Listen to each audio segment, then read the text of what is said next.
Right, hello and welcome to this episode of Lowdown Garage. Now today you join me in the garage for another episode of E30 Winter Work. Now here we go, we're getting close to completion. The car is as apart as it's going to be. We got the short shifter done last time. So we've got our polybushes and our rear control arms that are for disc brakes here.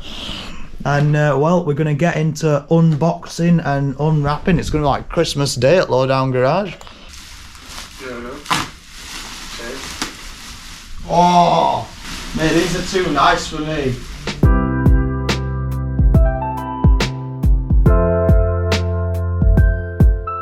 Damn. Right, so as you've just seen in that little montage, the arms are looking fresh. I am well happy with these. I mean, I should be, considering it cost me more to paint these than it did me Polo, so they're looking good.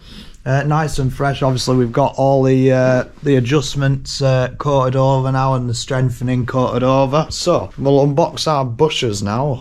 We've got the Powerflex handling pack for the E30. So let's see what you get when you spend 300 quid on rubber. Sticker.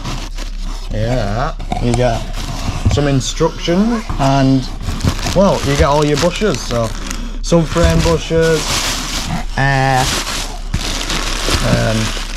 diff bushing, rear arm bushes, more air, and front lower arm bushes with the offset caster adjustment. So that'll be those arm bushes will place the lower arms in the same spot as an E30 M3, so it might turn in a bit better. Ooh, I've got a little keyring as well, little Powerflex one. Lovely. Let's get these properly unboxed and attempt to bang them in the arms, I suppose. Right, so here we have the original rear subframe for the Bimmy. There it is. Obviously it's very crusty, but one thing that we do need off these is the drive shafts. So I'm going to have to take this apart and hope to God that the drive shaft ends come out, and that's all I'll need off this, just the drive shaft. So let's get on with that. I hope this comes out.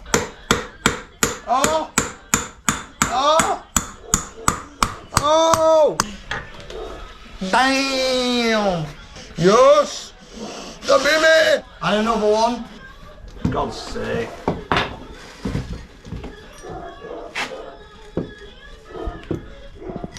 For God's sake. The Bimmy! Let's just try it like this. I think it's moved. Oh, it has. Yes! Anyway, yeah, let's stop being stupid. We got the drive shafts out. They're a non-ABS drive shaft, so there's no ABS ring on that, which is good, because we don't want ABS.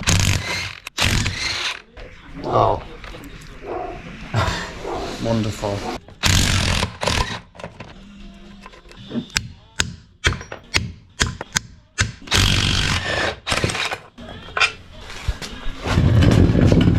Damn! I believe that is a medium case diff or a small case. Let us know in the comments if your BM knowledge is good. I don't actually know. What I do know is it's horrible, because look at how horrifically open that is. Like, no resistance. Also, this diff was knackered. Just listen to the actual sound of this.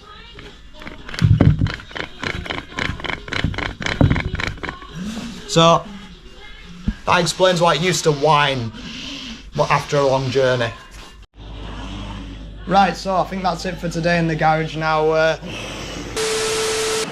Right, so it is actually the next day now, and well, just heating up the wax oil, just try to get it good. Yeah, safety first. Anyway, just try to get the wax oil nice and hot. The other day I spent my time wire brushing the underside of the Bimmy, getting it all fresh and ready for just a little bit of rust proofing.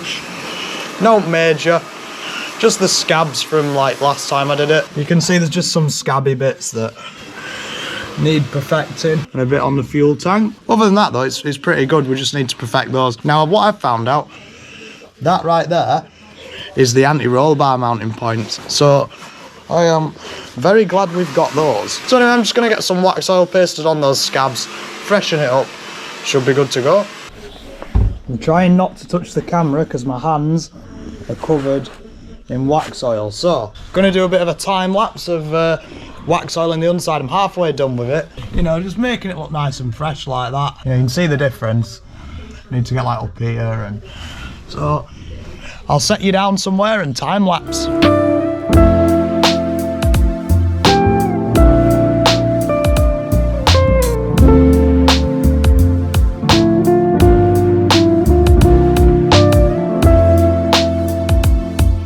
Right, so now we're going to have a look at the centre prop bearing. Obviously we've under-sealed the bottom of the car, but the next situation is looking at the centre prop bearing and then getting all the bushings in the subframe. So here's the centre prop, there's the actual centre prop. It's on a spline here, and we need to separate that off there to replace this piece here. We've got a new one in the bag, there it is, and that'll go just like that.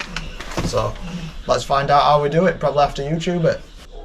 Even though I have no idea if this is right. We'll find out if this is right soon. Let's hope this is the right thing to do. Yep.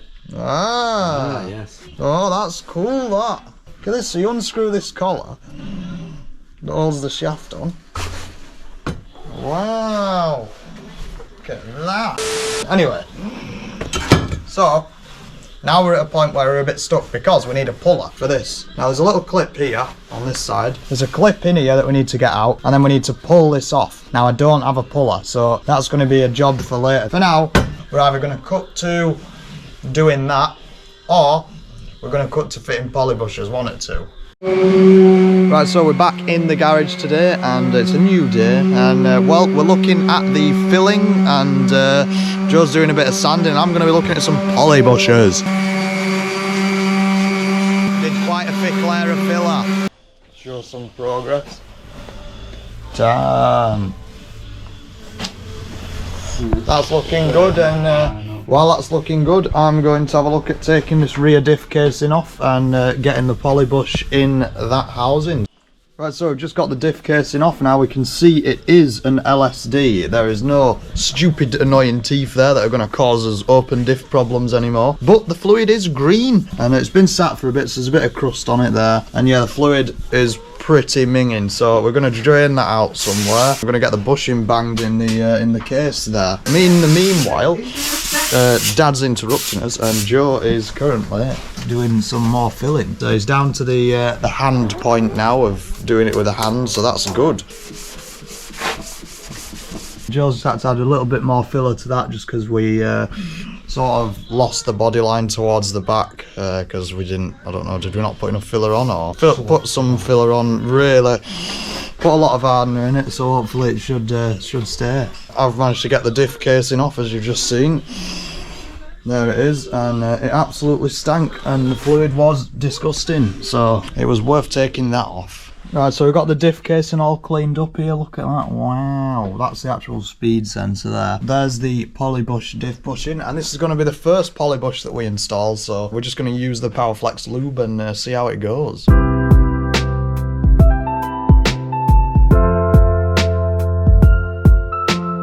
we've got the polybush all installed there. As you can see on the time lapse, that went possibly a bit too well. So we're going to get that banged on, get it back on here, and reseal her up. Just getting the surface cleaned up here so we can reseal it. And Joe's just getting the bushings in here. All right.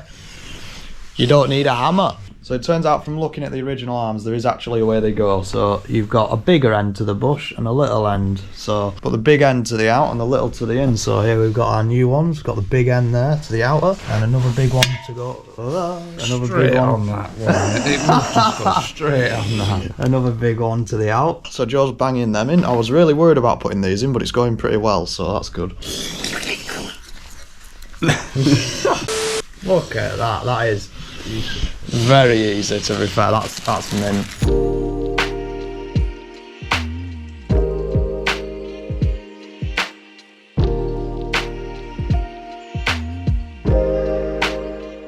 Right, that's the differential all freshly resealed and looking good. I'm really happy with that. We're going to crank it down later on, and Joe's still on with the bushings, and they are going pretty well, it seems. Look at that. That's going good. Having fun. Yeah. Yeah. Damn. Right, here we are. We're just doing a bit of a test fit of the Polybushes. Now, look at them bad boy. So obviously they're going to go on like that. We've got those bushes in. So now it's time to get the diff bushes in. Not the diff bush. I've done that. It's time to get the subframe bushes in. So let's hope they're as easy as the arm bushes. Just waiting for the diff that we've just resealed to dry out. And the differential, not differential, I keep getting mixed up. Subframe bushes are here. These big fatty ones. I don't know how we're going to figure this out. One end goes one way, I suppose, or over. Have you got the old ones? Yeah. It's quite satisfying to squeeze. This one. Oh yeah, isn't it? Yeah. Right, well, anyway, we'll just, oh no, actually, look at the old ones here. The tall sides at the top. Let's actually read the instructions. No, they don't fit on this side. They just slip back on. Here we go, look. We'll read the instructions and we'll be back soon. Right, we're back in the garage again with the centre prop bearing, and we've managed to smack the bearing off the shaft. And, well, we know it goes on this way, so we're going to try and get it on. We got it off with a combination of strength and pry bars. Someone said to use a puller, but we thought otherwise. Anyway, we've got some new tools. We got these clip removers that are useful, and then we got new spanners. Look at them, fancy, wow, and I've got some of them finally. Look at that, look, they got the end on them. Okay. Ooh. For now, we're going to try and get the rest of this bearing back on. Back with the extra layer of filler, try to create a body line. What? I'll try and shit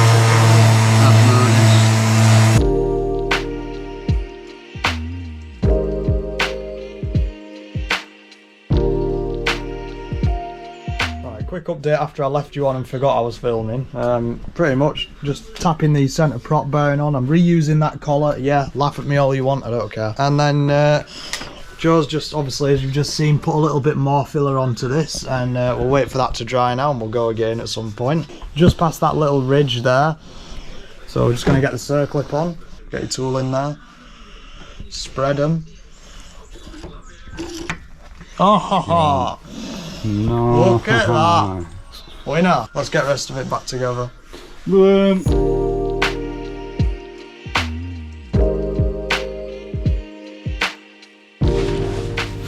Right, so there we have it. The centre prop bearing is now fit.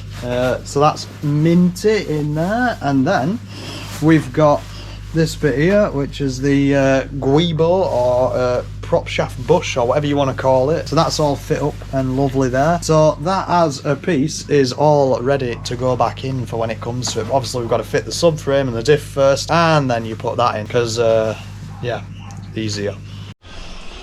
Right, so we're back in the garage for another day, and well, we're here, and Joe's been doing a bit more sanding, and well, as you can see now, there's a lot less filler on there than there were before, and that's because it turned out that we didn't actually need as much filler as we thought. So Joe's about to apply some red primer. So we thought red primer because it looks like they've used it, so we'll factory do it. Scary moment.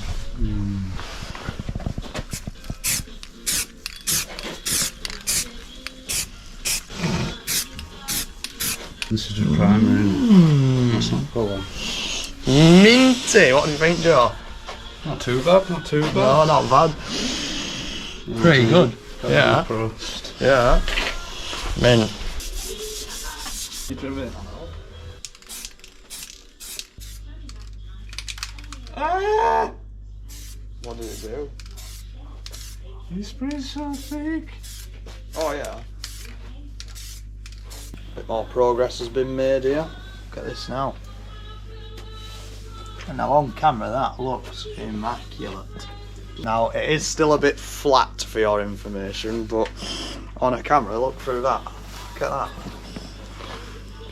Oh yeah. Looks pretty good. Right, well, that's it now then. Thanks for watching the video. Now obviously we've done quite a bit in this video, including the arch, if you want to show it off now, Joe. We'll definitely be getting some glam shots when it's all done, but obviously as you can see that's gone really well. The only thing left to do will be cut and buff the rough spots out like Joe's saying, and maybe wet sand if it's really bad, but it's looking pretty good. As far as the rest of it goes, it's going well. We'll head round here. And we've done some brackets as well, painted those brackets up. So, you know, we've made good progress in this episode of E30 Winter Work. Old Arch is looking normal. So, anyway, thanks a lot for watching this episode of E30 Winter Work. Make sure to like, comment and subscribe and stay tuned for more.